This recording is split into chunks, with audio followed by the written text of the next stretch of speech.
ফুল তো অনেক ফোটে, সব কি যায় দেবতার পায়ে? না, যার ভাগ্য জোটে সেই যায় দেবতার পায়ে। আবার অনেক ফুল ফোটে শোভা বাড়াতে, আবার অনেক ফুল ফোটে সেই যে শেষ যাত্রার সঙ্গী হতে।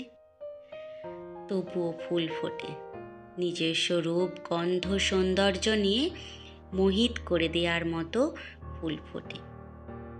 তেমনি আমাদের জীবনও খুব সুন্দর।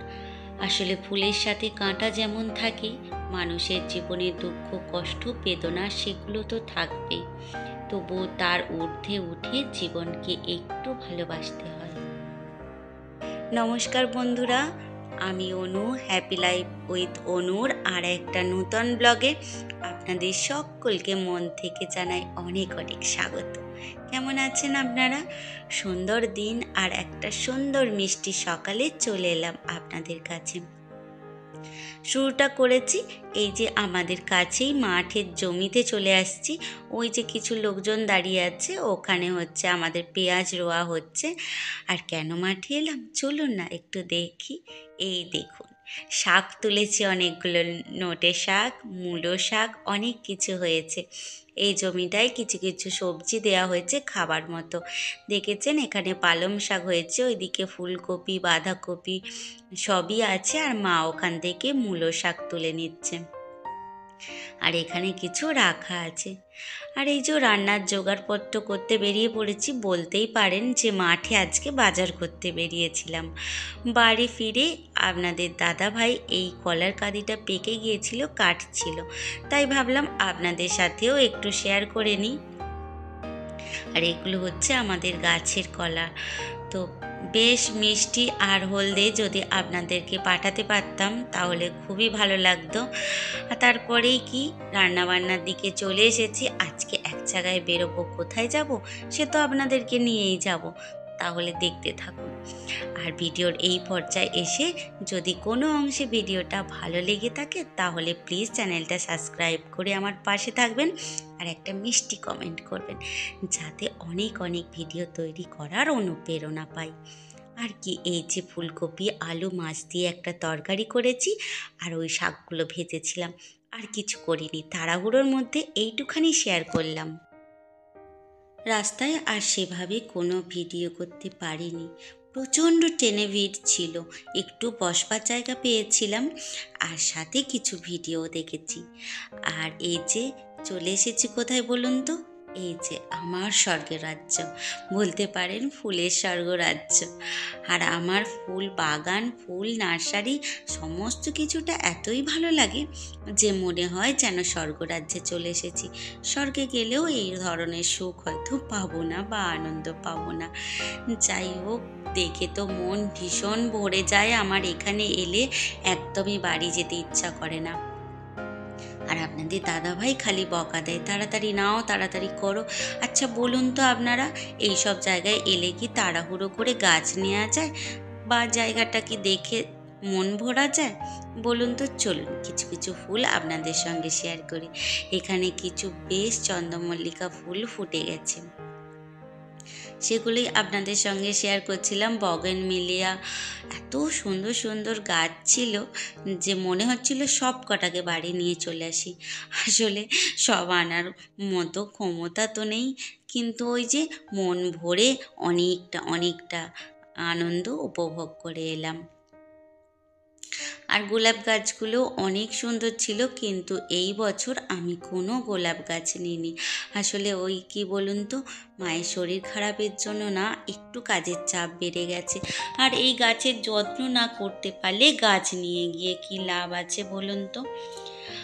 আর ছোটাছুটি করে অনেকটাই ক্লান্ত হয়ে যাই। যাই হোক, চলুন গাছগুলো দেখি। নিজের কথা তো অনেক অনেক বলার সময় আছে, আগে গাছগুলো দেখি, কিছু গাছের গল্প করি। আমার ছোটবেলা থেকেই যদি কেউ বলতো যে কিছু খাবার দেখিয়ে বলতো খাবারটা তোমার পছন্দ না গাছটা পছন্দ, আমি সব সময় বলতাম যে আমার গাছ পছন্দ। আমার দিদি বলে তুই গাছ দেখলেই পাগল হয়ে যাস, সত্যিই তাই, আমি পাগল হয়ে যাই। আর এখান থেকে কি কি গাছ নিয়েছি সেটা বাড়িতে গিয়ে বলবো। তবে কিছু গাছ তো নিয়েইছি এখানে। আর এখানের মধ্যে অনেক অনেক রকম গাছের ভ্যারাইটিস ছিল, স্ট্রবেরি, অরেঞ্জ, অনেক অনেক কিছু ফলের গাছও ছিল। আর এদের বিশাল বড় নার্সারি, আমাদের বাড়ির কিছুটা দূরে অবশ্য, তবুও এখানেই আমি প্রত্যেক বছর গাছ আনতে আসি। তবে সিজনটা একটু লেটে আমি এসেছি এবছর, 1 মাস প্রায় লেট হয়ে গেছে আমার নানা রকম কাজে। বলুন, ওই যে একবার বলেছিলাম যে কিছু টাকা পয়সাও জমাতে পারিনি সেই জন্য। আর বুঝতেই তো পারছেন, মধ্যবিত্ত ঘরের সংসার সামলে আর তার থেকে টাকা বাঁচিয়ে গাছ কেনার মজাটাই আলাদা। আর এক্সট্রা করে এই খরচাগুলো করতে গেলে সত্যি একটু গায়ে লাগে, তাই জন্য একটু পিছিয়ে গিয়েছিলাম সিজনে। তবে যাই হোক, খুব একটা পেছাইনি। আশা করি যে গাছগুলো নিয়েছি সেইগুলো ঠিকভাবে যত্ন করলে ঠিক সময়ে ফুল ঠিক আমি পাবো। তবে প্রতি বছরই আমি কিছু কিছু করে টাকা জমিয়ে রাখি শুধুমাত্র এই শীতকালে ফুল গাছ কিনবো বলে। আলাদা করে কিন্তু কোনো চাপ আমি এক্সট্রা করে নিই না সংসারের খরচা থেকে। আর চেষ্টা করি যাতে সেইটুকুর মধ্যেই নিজের শখটা, নিজের খুশিটা নিয়ে আসতে পারি বাড়িতে। আর এটা আমার ভীষণ ভালো লাগে, টাকা জমিয়ে ফালতু না খরচা করে এই যে গাছ কিনে আনন্দ পাওয়াটা, এটা আমার ছোটোবেলাকার অভ্যেস বলতে পারেন। আর এই দেখুন, এখানে কিন্তু গাছে অরেঞ্জও ধরে আছে, সেটাও আপনাদের সঙ্গে শেয়ার করলাম। আর ওইদিকে তো টবের ভীষণ ভ্যারাইটি ছিল, নানা রকম আকৃতি, নানা রকম মাপের, প্রচুর প্রচুর টব ছিল। টবগুলোর দামও কিন্তু খুবই আমার কাছে তো কম বলে মনে হয়। আর আগের বছর যেহেতু অনেক টব নিয়ে গিয়েছিলাম, তাই এবছর আর টব নিলাম না। তবে হ্যাঁ, ছোট ছোট কিছু টব নিয়েছি। আর ভিতরে যেখানে ছাউনি করা আছে ওখানে এত সুন্দর সার্কুলেন্ট এসেছে, কিন্তু সেগুলো আর নেওয়া হয়নি। যাই হোক, এইটা বাড়ি ফিরে সন্ধ্যার খাবার দাবারের কাজকর্মে লেগে পড়েছি। আর যেহেতু ছেলে রয়েছে, তাই তারই বায়নাতে ঘুগনি করে নিচ্ছি আর সাথে করে নেব পরোটা।